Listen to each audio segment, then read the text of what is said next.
ট্রেনকে যে স্ট্রাকচারে বানানো হয়েছে সেই স্ট্রাকচারাল ট্রেনকে যদি বলি যে আমি তাকে এখন নদীতে চালাতে চাই, বাস যদি বলে যে না আমি আজকে থেকে স্বাধীনতার অংশ হিসাবে আকাশে উঠতে চাই, এটি কি পৃথিবীর ইতিহাসে এখন পর্যন্ত বাস্তবসম্মত উপায় হবে? হবে না। যেমন হবে না, আল্লাহ সুবহানাহু ওয়া তাআলা পৃথিবীতে মানুষ সৃষ্টি করেছেন, আলা আল্লাহুল খালকু ওয়াল আমর, শরীর যার, স্বাধীনতা তার। এটা তো একজন শুধু মুসলিম শুধু বলবো না আমি, যিনি মিনিমাম কোন ধর্মগ্রন্থ মানেন, কোন বিশ্বাসী কোন একটা ধর্মগ্রন্থের উপর তার আস্থা বিশ্বাস থাকে, তিনি এই কথা বলেন, তিনি এটা বলতে পারেন না, কারণ এটা তার প্রতি অন্যায্যতা। আজকে এখানে দুটো শব্দ বারবার ব্যবহৃত হচ্ছে, একটা হচ্ছে সমতা আর একটা হচ্ছে ন্যায্যতা। আমরা আসলে কোনটা চাই? ইসলাম আমাদের কোনটার কথা বলেছে, মানবিকতা কোনটার কথা বলেছে? এই জায়গাটা আমাদের ধারণ করতে হলে আমি চারটে জিনিসকে ছোট করে বলে শেষ করে দেবো। একটা হচ্ছে পুরো রিপোর্টটা আমাদেরকে আগামী দিনে পারিবারিক জীবন না, আমাদের আগামী দিনে একটা বৃদ্ধাশ্রমের জীবনের দিকে ধাবিত করবে এই রিপোর্ট। আমি এখনই দুই একটা জায়গায় কথা বলে খোঁজ নিয়ে দেখেছি যে বৃদ্ধাশ্রমে কোনো সিট খালি নাই। আপনারা জানেন কিনা, নিশ্চয়ই জানার কথা আপনাদের। আমি পত্রিকার কয়েকদিন একটা রিপোর্ট দেখেছি, বৃদ্ধাশ্রমে কোনো সিট খালি নেই, 6 মাস আগে বুকিং দিতে হয়। এই রিপোর্টের ধারে কাছে যদি আমরা যাই, চিন্তাও যদি করি, তাহলে বৃদ্ধাশ্রমকে রীতিমতো একটা পেশাদার ব্যবসায় পরিণত করতে হবে। ঘরে ঘরে না, মানে আমাদের লেনে লেনে বৃদ্ধাশ্রম তৈরি করতে হবে। দ্বিতীয় হচ্ছে এই রিপোর্টের মাধ্যমে মূলত একটা পাশবিক সমাজ নির্মাণ করা হবে। কারণ আমাদের দুটো ধারা আছে মানুষের মধ্যে, দুটা থিম দিয়ে আছেন আল্লাহ তাআলা, একটা হচ্ছে মোরালিটি, একটা হচ্ছে এনিমলিটি। আমাদের এখানে পুরো রিপোর্টটাকে আসলে কিছু আলো তো আছে, আলোটাকে অন্ধকারের জন্য, অন্ধকারকে চিহ্নিত করার জন্য।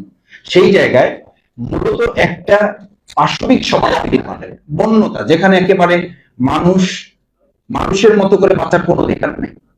পাশবিক সমাজ বিনির্মাণের যে কাঠামোটা নির্মাণ করা হয়, সেই কাঠামোটাকে ধারণ করে এখানে কিছু চিন্তা পরিকল্পনা তুলে দেওয়া হয়েছে। এরপরে আমি যেটা আপনাদের সামনে বিশেষভাবে উল্লেখ করতে চাই, যে আল্লাহ সুবহানাহু ওয়া তাআলা তো একটা নীতিমালা দিয়েছেন। আমি অনেক সময় বলতাম যে আমাদেরকে যখন বলা হয় যে পুরুষ এবং আমাদের বোনদের, ভাই এবং বোনদের মধ্যে আমাদের সম্মানিত বোনদের স্ট্যাটাসের জায়গাটা কোথায়? জায়গাটা তো হচ্ছে এই যে আল্লাহ তাআলা পুরুষদেরকে তো বোনদের দায়িত্ব নেওয়ার জন্য বলেছেন, আর রিজালু কাওয়ামুন আলান নিসা, পরিবারের প্রেসিডেন্সি তো তাকে দেওয়া হয়েছে, গার্ডিয়ানশিপটা তো তাকে দেওয়া হয়েছে, তার ভরণ পোষণের দায়িত্ব দেওয়া হয়েছে না, শুধু তার জবাবদিহিতার আওতায় তাকে রাখা হয়েছে। সেই জবাবদিহিতার আওতায় থেকে যদি কেউ মনে করে যে না, আমি আমার এখান থেকে দায়িত্বের জায়গা থেকে আমি বের হয়ে যাব, আমি গার্ডিয়ানশিপের মধ্যে থাকতে চাই না, আমি অভিভাবকদের মধ্যে থাকতে চাই না, আমি নিজেই অভিভাবক সাজতে চাই, এটা একটা বিষয়। আর একটা হচ্ছে যদি আমি আমার অধিকার বা ন্যায্যতার পরিবর্তে আমি যদি আমার সেখানে এগ্রেসিভনেসটাকে প্রতিষ্ঠিত করতে চাই, আমার নিজস্ব গোয়ার্দমিটাকে প্রতিষ্ঠিত করতে চাই, আমার শক্তিটাকে প্রয়োগ করতে চাই, তাহলে শক্তি এবং নৈতিকতা দুটো জিনিসের লড়াই যেখানে হবে, সেই সমাজটা কোনো ন্যায্য সমাজ হবে না। সমতা তো প্রশ্নই নাই, ন্যায্য সমাজ হবে না। শেষ আমি যে কথাটা বলতে চাই, এই কমিশনকে নিয়ে ইতিমধ্যে শুধুমাত্র আমাদের বিভিন্ন সংস্থা সংগঠন না, আমাদের বোনদের বিভিন্ন প্রতিষ্ঠান এটার বিরুদ্ধে বা এটার ব্যাপারে যত যৌক্তিকতা তুলে ধরেছে। আমি তো এখন পর্যন্ত সরকারের অন্তর্বর্তীকালীন এই যে নারী সংস্কার কমিশন অথবা এটি প্রধান উপদেষ্টা মহোদয়ের কাছে দেওয়া হয়েছে, এখন পর্যন্ত এটি নিয়ে কোনো বক্তব্য তাদের থেকে আসে নাই। এটা অত্যন্ত দুর্ভাগ্যজনক।